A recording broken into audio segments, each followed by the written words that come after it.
Madame la Présidente, Monsieur le Premier ministre, Madame la Ministre, Mesdames et Messieurs, mes chers collègues, nous débattons donc aujourd'hui d'un sujet qui devrait dépasser nos clivages, la garantie de la paix en Europe et la capacité de la France à affronter un monde qui est redevenu dangereux.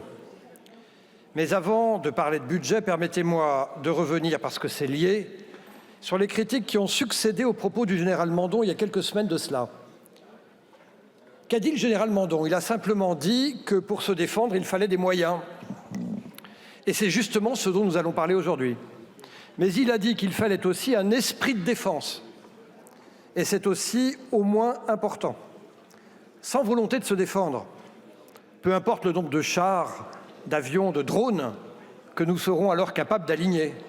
Sans volonté de se défendre, c'est-à-dire d'affirmer que notre souveraineté est la condition de notre liberté, et que nous tenons avant tout à notre liberté, alors peu importe les moyens matériels, parce que dans ce cas-là, nous avons déjà perdu.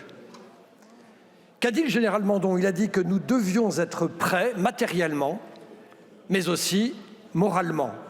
Si tu veux la paix, prépare la guerre.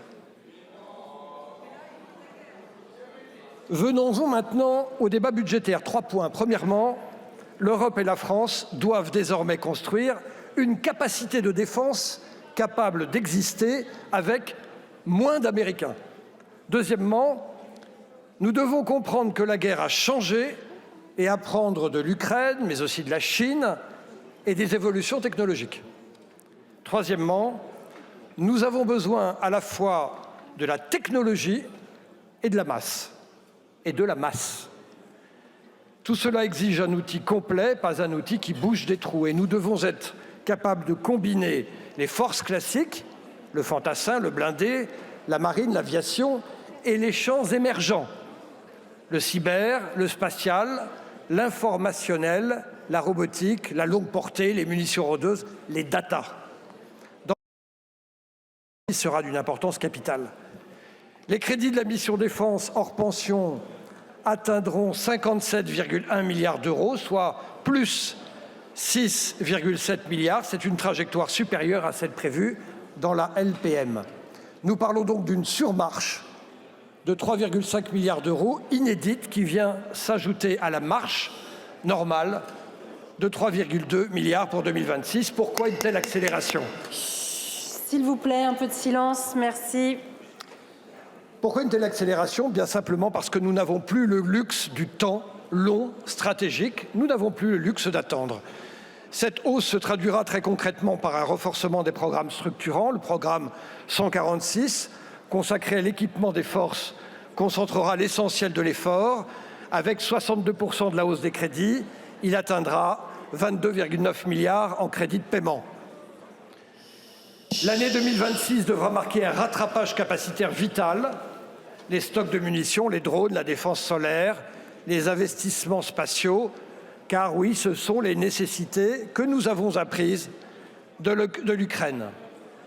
La dissuasion nucléaire demeure également un poste structurant, 6,1 milliards en CP, afin de poursuivre la modernisation de ses composantes et d'assurer la continuité des programmes, parce que c'est la recherche d'aujourd'hui, et particulièrement dans le domaine nucléaire, qui fait l'armement de demain.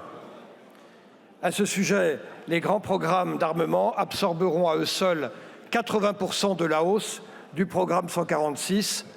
Nous n'aurons pas de défense sans une modernisation profonde de l'outil industriel de défense et une capacité de celui-ci à produire plus vite et beaucoup. Car nous avons, je le répète, besoin à la fois de technologie et de masse. Le budget 2026 sera enfin un budget de recrutement, de maintien en conditions opérationnelles et d'entraînement. Au fond, mes chers collègues, la question est simple. Pouvons-nous nous permettre, alors que tout le monde réarme, de ne pas réarmer? Vous êtes nombreux à l'avoir souligné.